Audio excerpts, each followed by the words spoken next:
سب سے پہلے آپ کو خبر دیں، استور میں زلزلے کے جھٹکے محسوس کیے گئے ہیں، لوگ گھروں سے باہر نکل آئے ہیں۔ استور میں زلزلے کے جھٹکوں کے نتیجے میں لوگ اپنے گھروں سے باہر نکل آئے۔ یہ زلزلے کے جھٹکے استور میں محسوس کیے گئے ہیں۔ شدت کے حوالے سے بھی کچھ کہا نہیں جا سکتا کہ کتنی شدت تھی اور کتنی گہرائی تھی، لیکن استور میں زلزلے کے جھٹکے محسوس کیے گئے ہیں۔ کرکٹ کے سب سے بڑے حریف ایک بار پھر دبئی میں آمنے سامنے آئیں گے۔ پاکستان اور بھارت آج ایشیا کپ T20 کے گروپ اے کے میچ میں مد مقابل ہوں گے۔ 6 ماہ کے دوران دونوں ٹیمیں دوسری بار آمنے سامنے ہوں گی۔ اس سے قبل پاکستان اور بھارت چیمپئنز ٹرافی کے میچ میں مد مقابل آئے تھے۔ حالیہ کارکردگی کے لحاظ سے دونوں ٹیمیں بہترین فارم میں ہیں۔ بھارت نے ایشیا کپ میں متحدہ امارات کے خلاف 9 وکٹوں سے فتح حاصل کی، جبکہ پاکستان نے افغانستان اور UAE کو شکست دے کر 3 ملکی سیریز اپنے نام کی۔ دبئی کے گرم موسم میں یہ میچ کھیلا جائے گا، جہاں دن کے وقت درجہ حرارت 41 ڈگری تک پہنچ جاتا ہے، لیکن میچ کے دوران سورج غروب ہونے کے بعد درجہ حرارت 33 ڈگری سینٹی گریڈ تک ہوتا ہے۔ ایشیا کپ میں دونوں ٹیموں کا ریکارڈ بھی دلچسپ ہے۔ بھارت نے اب تک 19 میچوں میں سے 10 میں کامیابی حاصل کی، جبکہ پاکستان نے 6 جیتے ہیں۔ پاکستان کی بھارت کے خلاف ایشیا کپ میں آخری فتح 2022 میں آئی تھی۔ بھارت 8 بار ایشیا کپ کا چیمپئن بن چکا ہے۔ پاکستان نے یہ اعزاز صرف 2 مرتبہ حاصل کیا ہے۔ میچ کے لیے پاکستان ٹیم نے پریکٹس کے بجائے آرام کو ترجیح دی، جبکہ بھارتی ٹیم نے ٹریننگ سیشن میں حصہ لیا۔ اس بڑے مقابلے کی ٹکٹس کی مانگ میں بدستور اضافہ ہو رہا ہے۔ ٹکٹس کی قیمت 40,000 روپے سے شروع ہو کر 13 لاکھ روپے تک جا پہنچی ہے۔ پاکستانی شائقین کرکٹ نے بھارت کے خلاف میچ سے بڑی امیدیں باندھ لی ہیں۔ ان کا کہنا ہے کہ توقع ہے کہ پاکستان ٹیم اچھا پرفارم کرے گی۔ ایشیا کپ T20 میں پاکستان اور بھارت کے درمیان میچ آج کھیلا جائے گا، لیکن بھارتی میڈیا کا میچ کے خلاف شور شرابہ تاحال جاری ہے۔ بھارتی حکومت میڈیا کی مدد سے نفرت کو اس سطح پر لے جا چکی ہے کہ اب وہاں سے نیچے اترنا اس کے لیے مشکل ہو گیا ہے۔ مئی کی 4 روزہ جنگ میں بھارتی شکست کے بعد سے بھارت کا گودی میڈیا پاکستان کا نام تک سننے کے لیے تیار نہیں۔ کرکٹ جیسا جینٹل مین گیم بھی اس جنون کی زد میں آ چکا ہے۔ ایک بھارتی اینکر جن کے غصے کا خود بھارت میں بھی بہت مذاق اڑایا جاتا ہے، ایشیا کپ میں پاک بھارت میچ کے خلاف مسلسل بول رہے ہیں۔ بھارت کے سنجیدہ حلقے بھی اب انہیں سنجیدہ نہیں لیتے۔ ان کی فرمائش پر جب پاک بھارت میچ ختم نہ کیا گیا تو انہوں نے اسٹار سابق کرکٹرز کا نام لے لے کر دہائیاں دینا شروع کر دی۔ مودی سرکار بھی گودی میڈیا کی مدد سے نفرت کو اس سطح پر لے جا چکی تھی کہ اب وہاں سے نیچے اترنا اس کے لیے مشکل ہو گیا ہے۔ ایک پروگرام کے دوران ایک لڑکی نے بھارتی وزیر انکت میانک سے سوال کر دیا کہ جنگ کے دوران ہم نے سنا تھا کہ خون اور پانی ایک ساتھ نہیں بہہ سکتا، تو اب ہم کرکٹ کیوں کھیل رہے ہیں؟ اس پر فاضل وزیر نے یہ جواب دیا۔ کچھ ایسے بھی ہیں جنہیں حقائق کا کچھ نہ کچھ ادراک بھی ہے، جیسے بھارتی پارلیمنٹ کے رکن minister of youth Anurag Thakur. Bharat کے گودی میڈیا نے پاک بھارت میچ کے خلاف اپنے تمام حربے آزما لیے، دھمکیاں بھی دیں، دیش بھکتی کے راگ بھی الاپے، لیکن ہاتھ کچھ نہ آیا، کیونکہ مئی کے جنگ کے بعد بھارت کی گودی میڈیا کا منجن خریدنے کے لیے کوئی تیار نہیں۔ ایشیا کپ کا میزبان ہونے کے باوجود بھارتی بورڈ کے اعلیٰ عہدیدار منظر عام سے غائب ہیں۔ بھارتی میڈیا کے مطابق بورڈ نے پاک بھارت میچ میں کسی بھی اعلیٰ عہدیدار کو دبئی بھیجنے کا فیصلہ نہیں کیا ہے۔ بھارتی میڈیا کے مطابق بھارت میں پاکستان کے خلاف میچ کے بائیکاٹ مہم چل رہی ہے، جس کی وجہ سے BCCI کے زیادہ تر آفیشلز میچ سے خود کو دور رکھ رہے ہیں۔ چند ماہ پہلے چیمپئنز ٹرافی میں بھارتی بورڈ کے تمام اعلیٰ اور اسٹیٹ ایسوسیشنز کے عہدیدار دبئی میں موجود تھے۔ BCCI کے سیکرٹری دیوجیت ساکھیا ویمن ورلڈ کپ کی تیاری کا بہانہ بنا کر دبئی نہیں جا رہے۔ IPL کے چیئرمین اروند دھمال نے بھی میچ اسٹیڈیم میں نہ دیکھنے کا فیصلہ کیا ہے۔ BCCI کے نائب صدر اور ACC ایگزیکٹو بورڈ کے ممبر راجیو شکلا بھارت کی جیت کی صورت میں نظر آ سکتے ہیں، جبکہ BCCI کے دیگر عہدیداران کا بھارت کی ممکنہ فتح کی صورت میں نظر آنے کا امکان ہے۔ امریکہ کے وزیر خارجہ مارکو روبیو نے دعویٰ کیا ہے کہ قطر ابھی اس نتیجے پر نہیں پہنچا کہ وہ اسرائیلی حملے کے رد عمل کے طور پر اتحادیوں سے کیا مطالبہ کرے۔ مارکو روبیو نے کہا ہے کہ ان کی قطری وزیر اعظم سے اس معاملے پر مختصر بات ہوئی تھی۔ امریکہ سے اسرائیل روانگی کے موقع پر سوالوں کا جواب دیتے ہوئے امریکی وزیر خارجہ نے کہا ہے کہ ان کی توجہ اس بات پر مرکوز ہے کہ آگے کیسے بڑھنا ہے، حماس سے اب بھی نمٹنا ہے، اور دعویٰ کیا کہ خطے میں کوئی بھی حماس کو وہاں نہیں دیکھنا چاہتا۔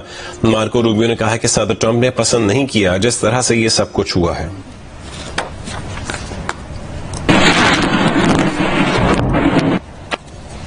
قطر پر اسرائیلی حملے سے پیدا صورتحال سے نمٹنے کے لیے عرب اور مسلم ممالک کے وزراء خارجہ کا اجلاس آج دوحہ میں ہوگا۔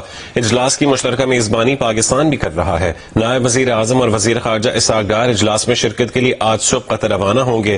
قطر کی وزارت خارجہ کے ترجمان کا کہنا ہے کہ وزراء خارجہ اجلاس میں قطر پر اسرائیلی حملے کے خلاف قرارداد کا مسودہ تیار کیا جائے گا، جس کی منظوری پیر کو سربراہ اجلاس میں دی جائے گی۔ ان کا کہنا ہے کہ اجلاس کا مقصد اسرائیل کی ریاستی دہشت گردی کے خلاف عرب اور مسلم ممالک کی جانب سے قطر سے یکجہتی کا اظہار ہے۔ اجلاس میں شرکت کے لیے سعودی وزیر خارجہ قطر پہنچ گئے ہیں۔ نائب وزیر اعظم اسحاق ڈار نے جیو نیوز کو بتایا کہ وہ سربراہ اجلاس سے پہلے وزراء خارجہ اجلاس میں شرکت کے لیے آج صبح دوحہ روانہ ہو رہے ہیں۔ اسرائیل نے دوحہ میں موجود حماس کی قیادت کو منگل کو حملے کا نشانہ بنایا تھا، جس میں حماس کی قیادت محفوظ رہی تھی، تاہم قطری سیکیورٹی افسر سمیت 6 افراد شہید ہوئے تھے۔ سربراہ اجلاس میں وزیر اعظم شہباز شریف، ایران کے صدر مسعود پزشکیان، عراقی وزیر اعظم بھی شریک ہوں گے۔ دریائے سندھ میں گڈو، سکھر اور کوٹری بیراج پر پانی کی آمد میں اضافہ جاری ہے۔ فلڈ فور کاسٹنگ ڈویژن کے مطابق گڈو بیراج پر اونچے درجے کا سیلاب ہے، پانی کا بہاؤ بڑھ کر 6,12,000 کیوسک ہو گیا۔ سکھر بیراج پر درمیانے درجے کا سیلاب ہے، پانی کی آمد 4,88,000 کیوسک ہو گئی۔ کوٹری بیراج پر نچلے درجے کا سیلاب ہے، پانی کا بہاؤ 2,74,000 کیوسک ریکارڈ کیا گیا۔ دریائے سندھ میں کوٹ مٹھن، راجن پور، چاچڑا شریف پر پانی کی آمد میں معمولی کمی آئی ہے، سطح 11.5 فٹ پر آ گئی۔ دریا چناب میں ہیڈ پنجنت پر پانی کے بہاؤ میں کمی جاری ہے، انتہائی اونچے سے اونچے درجے کے سیلاب میں تبدیل، پانی کے بہاؤ 4,22,000 کیوسک ہو گیا۔ دریا ستلج میں گنڈا سنگھ والا اور ہیڈ اسلام پر درمیانے درجے کے سیلاب ہیں، ہیڈ سلیمان کی پر نچلے درجے کا سیلاب ہے۔ راوی میں ہیڈ سدنائی پر پانی کے بہاؤ میں کمی آ گئی، نچلے درجے کے سیلاب میں تبدیل ہو گیا۔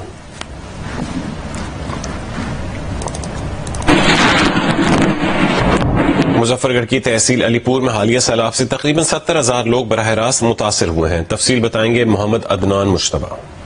یہ تحصیل علی پور میں ہیڈ پنجنت کے مقام پر جو پانی کی سطح ہے وہ مسلسل کم ہو رہی ہے، گزشتہ روز سے اس میں کمی واقع ہونا شروع ہوئی۔ اس کے علاوہ ریلیف کی سرگرمیاں بھی جاری ہیں۔ ضلع انتظامیہ کے اعداد و شمار کے مطابق تحصیل علی پور میں حالیہ سیلاب سے تقریباً 70,000 سے زائد جو لوگ ہیں وہ متاثر ہوئے ہیں۔ اس کے علاوہ 58,000 لوگوں کو ان میں سے محفوظ مقامات پر منتقل کیا گیا ہے، جبکہ 26 مواضعات میں جو ہے 70,000 ایکڑ پر جو کھڑی فصلیں اور باغات ہیں وہ تباہ و برباد ہوئے ہیں، اور اس کے علاوہ 88,000 جو مویشی ہیں وہ بھی اس حالیہ سیلاب سے متاثر ہوئے ہیں۔ لوگوں کا کہنا ہے جو ریلیف کی سرگرمیاں ہیں وہ مزید تیز کی جائیں تاکہ وہ جلد از جلد جو ہے محفوظ مقامات پر نہ صرف منتقل ہو سکیں بلکہ پانی اترنے کے بعد اپنے اپنے گھروں میں بھی منتقل ہو سکیں۔ پنجاب سے آنے والا سیلابی ریلے کی سندھ میں آمد کے بعد کوٹری بیراج میں بھی پانی کی سطح میں اضافہ ہو رہا ہے۔ محکمہ آبپاشی کا کہنا ہے کہ 3 سے 4 لاکھ کیوسک کا ریلا 19 ستمبر کو کوٹری بیراج سے گزرنے کا امکان ہے۔ تفصیل بتائیں گے حامد شیخ۔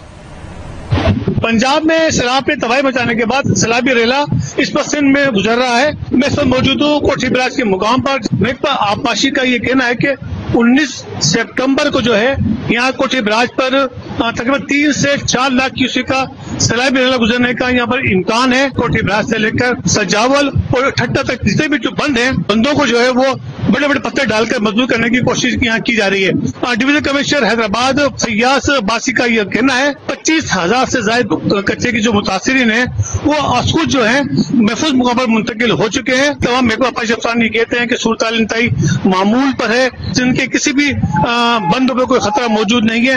کھیرتر کا علاقہ ماحولیاتی لٹیروں کے نشانے پر ہے، تاہم کئی دہائیوں بعد یہاں ایک انتہائی نایاب اور خطرے سے دوچار جنگلی بلی کیریکل کی جھلک دیکھی گئی ہے۔ یہ خوشخبری اس وقت سامنے آئی جب انڈس فشنگ کیٹ انیشیٹو اور محکمہ جنگلی حیات سندھ کے تعاون سے نصب کیے گئے ٹریل کیمروں میں کیریکل کی واضح فوٹیجز ریکارڈ ہوئیں۔ دیکھیے کھیرتر سے انیوا ضمیر شاہ کی رپورٹ۔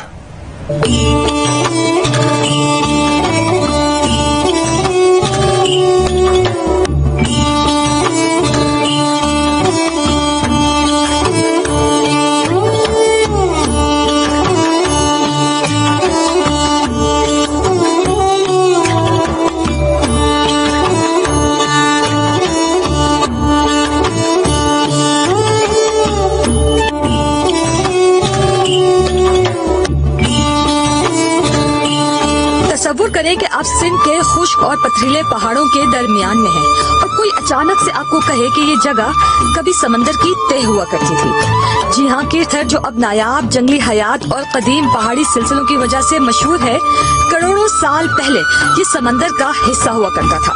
اور میرے ہاتھ میں آپ جو یہ پتھر دیکھ رہے ہیں، یہ دراصل سمندر کی تہ میں پائے جانے والی مرجان کی چٹانوں کے فوسلز ہیں. اور اگر آپ کسی جنگلی حیات کے فوٹوگرافر کی نگاہ سے کیرتھر کو دیکھیں گے تو آپ کو ایسا لگے گا کہ آپ ٹیلی ویژن اسکرین پر افریقہ کے جنگلات کی کوئی ڈاکیومنٹری دیکھ رہے ہیں.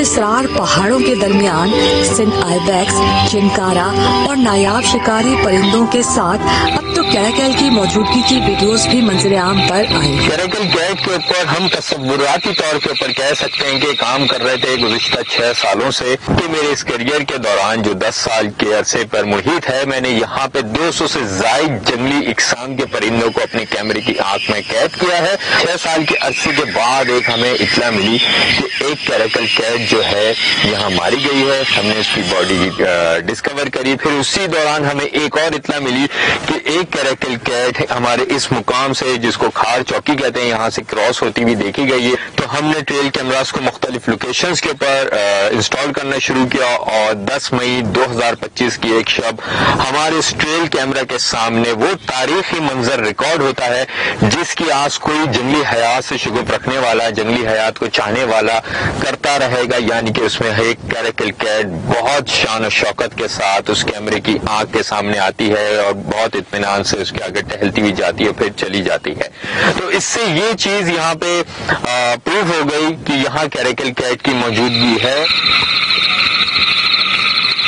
موسٹلی یہاں پہ جو ہماری ڈومیننٹ اسپیشیز ہے نا، وہ آئی بیکس ہے اور ریڈیال ہے نا. اس پر جو بیس لائن اسٹڈی ہے 2000 کی، اس میں یہ 20,000 پلس اسپیشیز تھی. کیراکل کے حساب سے اگر ہم بات کریں وائلڈ کیٹ کی، تو یہ پہلے پائی جاتی تھی یہاں پہ اور بہت عرصے بعد یہاں پہ ابھی سائٹنگ ہوئی ہے.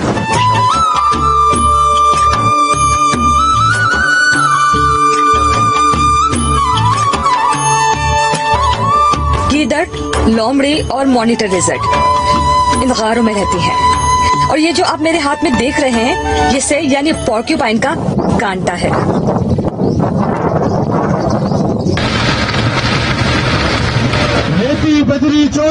کیرتھر کی بقا کے لیے آواز بلند کرتے ماحولیاتی کارکن شکوہ کرتے ہیں کہ یہ علاقہ ماحولیاتی لٹیروں کے نشانے پر ہے.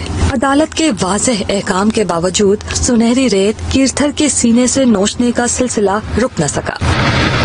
سندھ گورنمنٹ کے جو ڈپارٹمنٹ ہے مائنس اینڈ منرلز ان سے وہی لیز دیتے ہیں.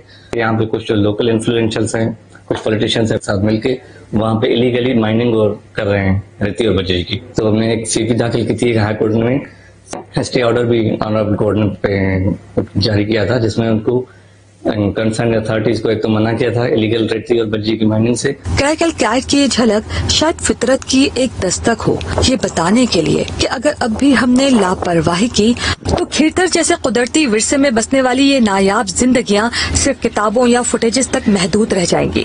غیر قانونی شکار اور انسانی مداخلت، یہ سب ان معصوم مخلوقات کے لیے روز ایک نئی آزمائش ہے جینے کے لیے. کیمرامین ذیشان اقبال کے ساتھ انیبا، ضمیر شاہ، جیو نیوز، کیرتھر. آزاد کشمیر میں 2000 پولیس اہلکاروں کی تعیناتی کا نوٹیفیکیشن جاری کر دیا گیا ہے. تعینات کیے جانے والوں میں SPs, SPs, DSPs شامل ہیں. پولیس اہلکاروں کی تعیناتی آزاد کشمیر حکومت کی درخواست پر کی گئی ہے. ذرائع کا کہنا ہے کہ تعیناتی امن و امان کی صورتحال کو بہتر بنانے کے لیے کی گئی. تعیناتی حساس مقامات پر سیکیورٹی انتظامات مزید مؤثر بنانے کے لیے کی گئی ہے.